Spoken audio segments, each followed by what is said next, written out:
All right, this is chapter 8, part 2. Let's see here. We'll start off talking about Fragile X syndrome. Um, Characteristics of people with Fragile X. Fragile X is caused by a mutation in the FMR1 gene on the X chromosome. People are going to have large ears, loose joints and muscles, elongated facial features. Incidence is going to be higher in boys. So it's going to be about 1 in 4,000 males, but only 1 in 8,000 females. Remember that females have 2 X chromosomes, so if there's an issue in one, the other X can make up for that. Whereas with boys, with males, there's only one X chromosome, so if there's an issue, there's no other copy to make up for any differences. So not only are females going to be less likely to have Fragile X, but they're going to be more likely to be in the mild range, and the males are going to be more likely to be in the moderate to severe range of intellectual disability. Overall IQ is going to decline over time. So people with Fragile X are going to be, a little bit behind their typical age peers early on. But then at a certain point, people with Fragile X kind of hit their maximum threshold. And then once they get to age 10, age 12, something like that, they're going to start to fall further and further behind as their typical peers learn more. They are going to kind of flatten out and fall further behind as they get older. And we'll talk about that. All right. People with Fragile X are going to be much more likely to have ADHD and to have ADHD-like symptoms. They're going to experience social skill difficulties. They're going to have a lot of autistic characteristics, so hand flapping, tactile defensiveness, right? Not really liking to be touched unless they're the ones who initiate that. That goes along with hyperarousal, right? So if there are loud noises, bright lights, that's going to be really difficult for the average kid with Fragile X.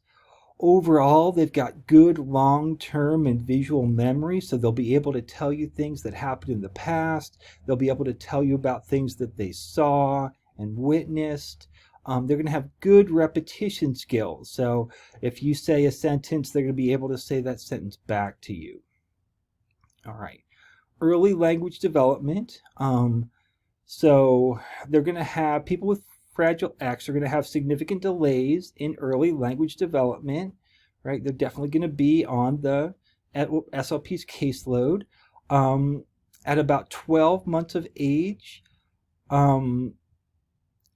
these kids are going to start growing in their language skills over time. And, between age 1 to, again, about, I think we'll talk about it in a second, until a certain point, they're gonna hang in there and start to catch up a little bit. Individuals with Fragile X syndrome are going to have fewer phonological difficulties than those with Down syndrome. They're not going to have the hearing difficulties. They're not going to have as many speech difficulties as people with Down syndrome. So they're usually going to be delayed in the acquisition of phonology, and can be difficult to understand, right? But it's going to be different from Downs. And again, they're going to be hanging in there with typically aged peers. They're going to be, right, significantly delayed, but not an incredible amount behind.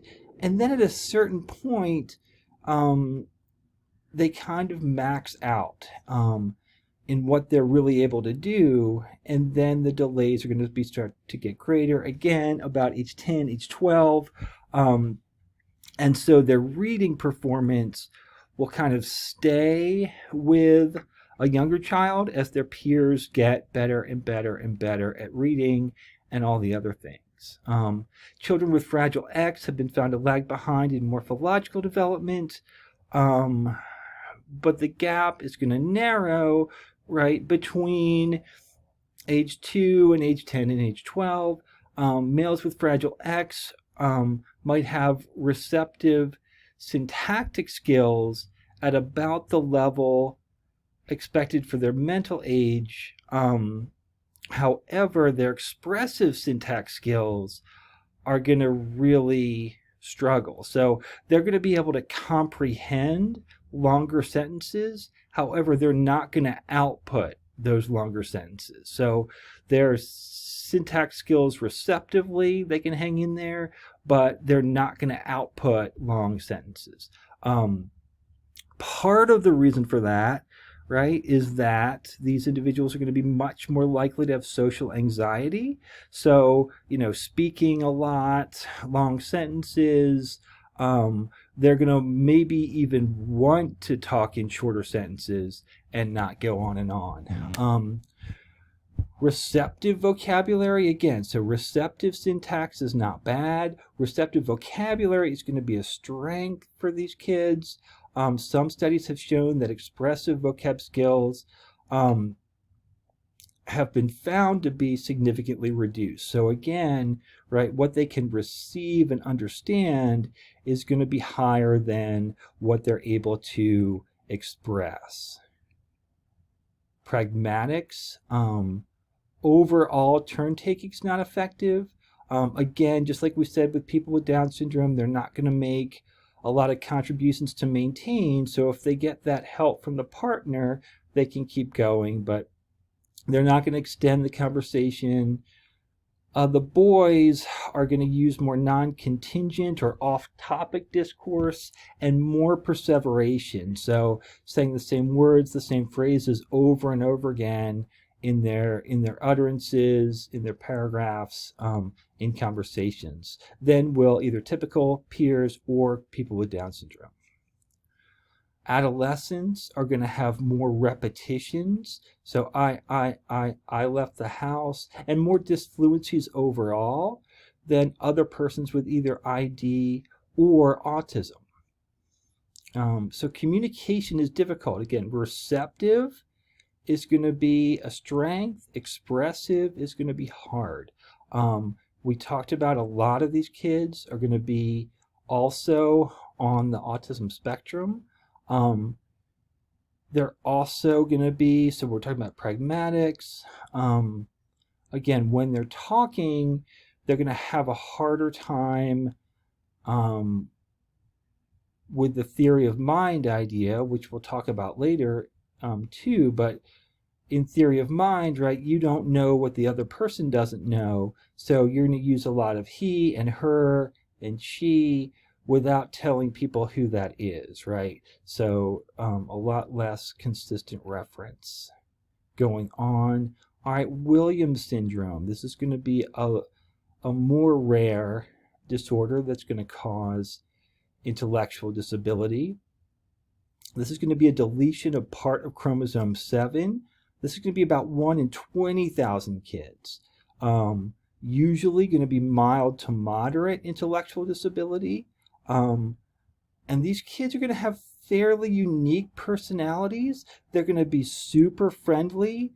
They're going to have high levels of empathy. So they'll be able to really feel if someone else is happy or sad. They're going to be able to feel that. And that, that may be one reason why they're also going to have high levels of anxiety. So, right, if you have an intellectual disability, you're going to be more likely to have anxiety anyway, right? Because if things in your environment are hard to understand, that's going to naturally make you anxious.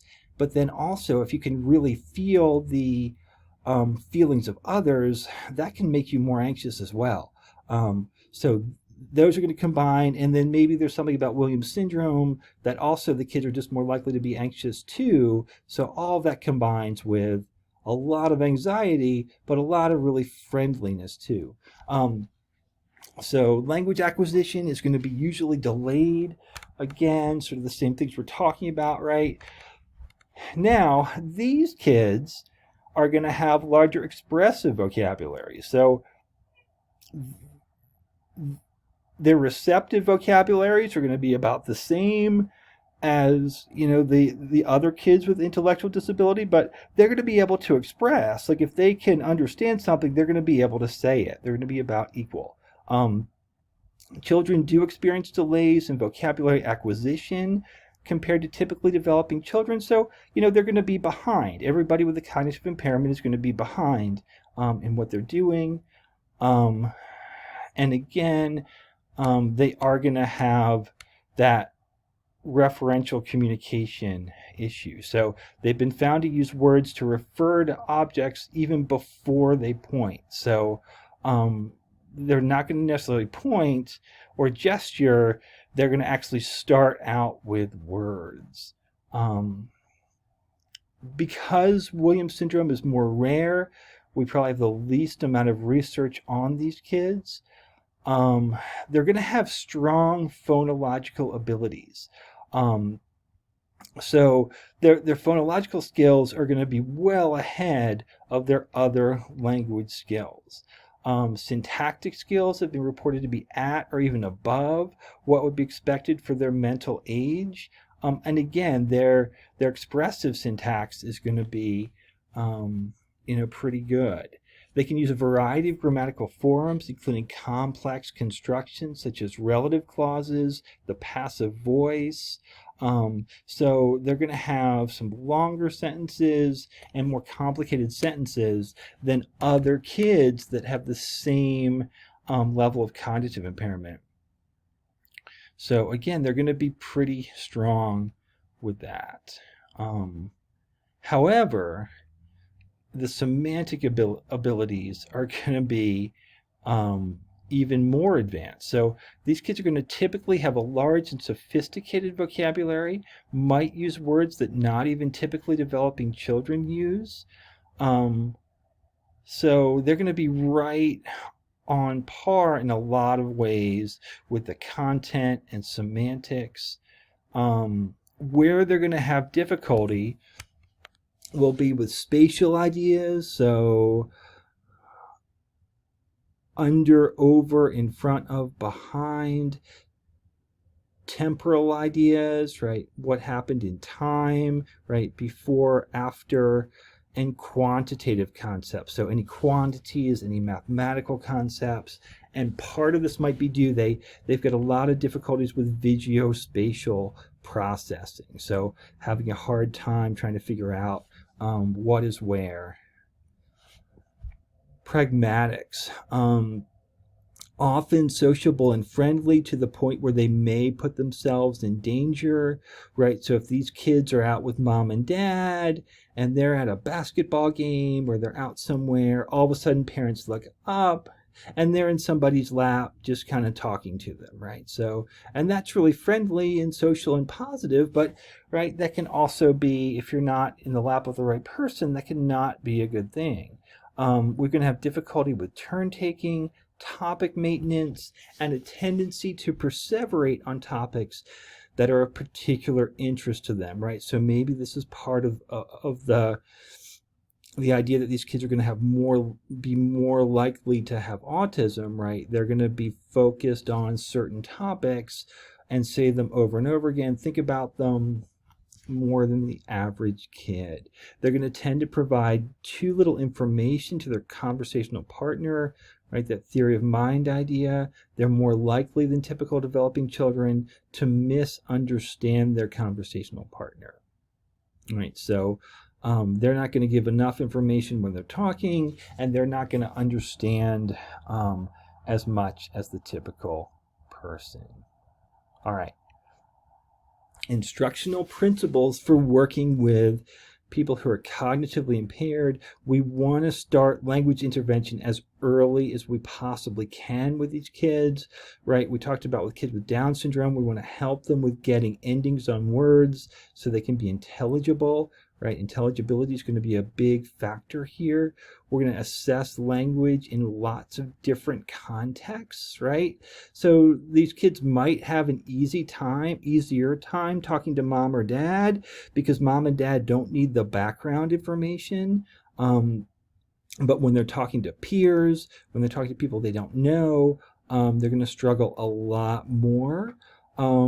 So in that early intervention, we're going to be considering AAC, right? Augmentative alternative communication. We can start with things like picture exchange communication, which we'll talk about, I think, next chapter, and we can move on maybe to iPads or something electronic if they need it. Especially with kids with Down syndrome, we're going to have otitis media and associated hearing loss. So we want to really make sure that we're taking care of that. All right, just a little bit about specific instructional approaches. So we've got ABA, Applied Behavioral Analysis, right? This is going to be a very structured operant therapy where you're going to work up in a hierarchy, maybe from 1 word to 2 words to 3-word phrases, up and up. You're going to work on really discrete skills, so trying to do one thing and trying to do that one thing really, really well. So it's a very structured therapy, hierarchical, very focused on individual tasks, which has been one of the big complaints about ABA, is you're working on individual tasks, but then there's often not a lot of carryover into the real world because you're working on such specific things. Another therapy your book talks about is the manned model procedure. So this is going to be a more naturalistic therapy where maybe you're working on cooking with a child and you're, in the kitchen, or you kind of set up a kitchen area in the therapy room and you're mixing brownies. And then what you do with the manned model is that in the middle, you're going to then ask them question, what are you doing? And the child might say mix. And you say, oh, can you say mixing? And the child says mixing. Can you say I'm mixing? I'm mixing. So that manned is almost short for demand, right? You're making a demand on that child right in the middle of what they're doing, right? So it's very naturalistic, and in that moment we're going to try to get lots and lots of productions from the child. If we're working on ing words, right? Mixing, cooking, baking, stirring, right? Getting all these good ing words in there, as many as possible in natural settings. Incidental teaching. To me, the best example of incidental teaching is usually you have, as a therapist, you have a lot of things that the child wants, and then the child has to ask for them, and maybe has to ask for them at the level that you want them to ask. So that the reason it's called incidental is that you just have all these things like in your possession, and then it's up to the child then to ask for them. And so you're not really leading, it's up to the child to ask, but the child can let's say they really want the blocks, and they're pointing and going right, and go, looks like you want something, what do you want? And if you're working at the 1-word level, you say blocks, and the child would say blocks, and then they get 1 block, right? And they have to do it again, right? Or if you're working on, right, it's a great time if you're working on expanding MLU. So I want the blocks. So say I want the blocks, and they have to say that each time. I want the blocks. I want the ball. I want the whatever it is that they want, right? So it's called incidental because it's really the child then that has to come up with the productions, whereas the therapist, the teacher, just kind of acts like, oh, I don't know what you want, right?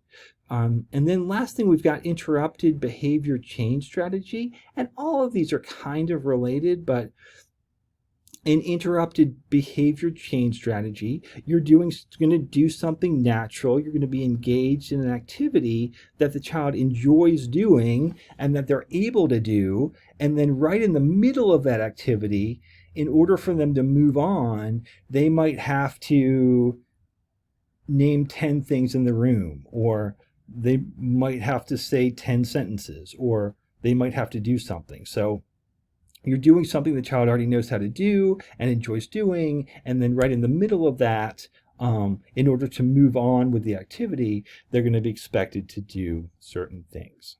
All right, so that is chapter 8.